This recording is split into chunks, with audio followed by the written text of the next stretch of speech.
បាទសូមគោរពជំរាបសួរពុកម៉ែបងប្អូនទាំងអស់គ្នាបាទដែលជាអ្នកស្រឡាញ់និងមានជំនឿលើវត្ថុស័ក្តិសិទ្ធិរបស់ខ្មែរយើងបាទដែលកឡើងអំពីធម្មជាតិបាទថ្ងៃនេះខ្ញុំបានមានវត្ថុពិសេសពីរយ៉ាងបាទសូមបង្ហាញចែកជូនពុកម៉ែបងប្អូនទស្សនាកម្សាន្តសម្រាប់ពុកម៉ែបងប្អូនខ្មែរយើងបាទដែលគាត់ស្រឡាញ់និងមានជំនឿ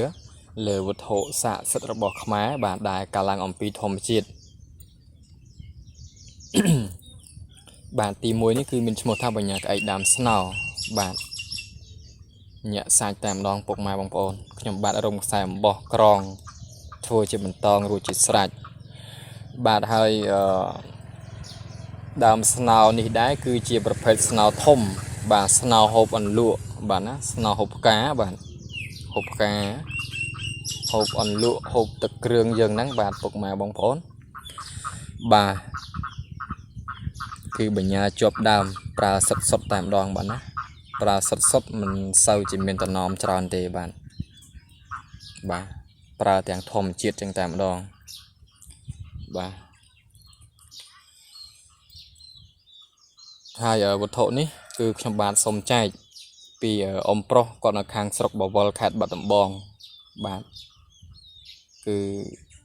មកដល់ខ្ញុំបានរយៈពេល 2-3 ថ្ងៃហើយបាទណាពុកម៉ែបងប្អូនបាទគឺគាត់មាន3កំប្លោកបាទតែគាត់ចែកជូនអ្នកផ្សេងអស់2កំប្លោកបាទហើយគាត់ទុកជូនខ្ញុំ1កំប្លោកតូច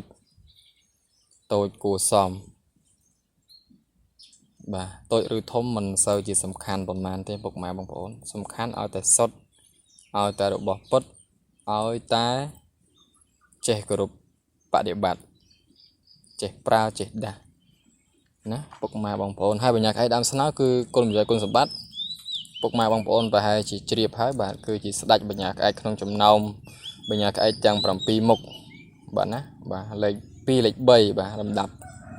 បញ្ញាក្អែកដើមស្នោលេខ2លេខ3បាទណាសម្រាប់ខ្ញុំ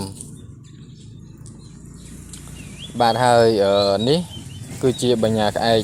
វល្លិផោមពុកម៉ែបងប្អូនបាទបញ្ញាក្អែកវល្លិផោមគឺបញ្ញាជាប់កំប្លោកតែម្ដងបាទណាបញ្ញាជាប់វល្លិតែម្ដងជាប់ដើមតែម្ដង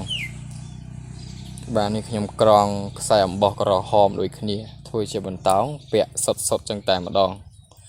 បាទវល្លិផោមក៏ជាលំដាប់ប្រភេទវល្លិដែលកម្របើតាមខ្ញុំបាទដឹងតពីចាស់នឹងមានបទពិសោធន៍មកគឺបញ្ញាក្អែកវល្លិផោមមិនចាញ់បញ្ញាក្អែកស្លឹកបាសទេបាទស្មើគ្នាជាមួយនឹងវល្លិស្លឹកបាស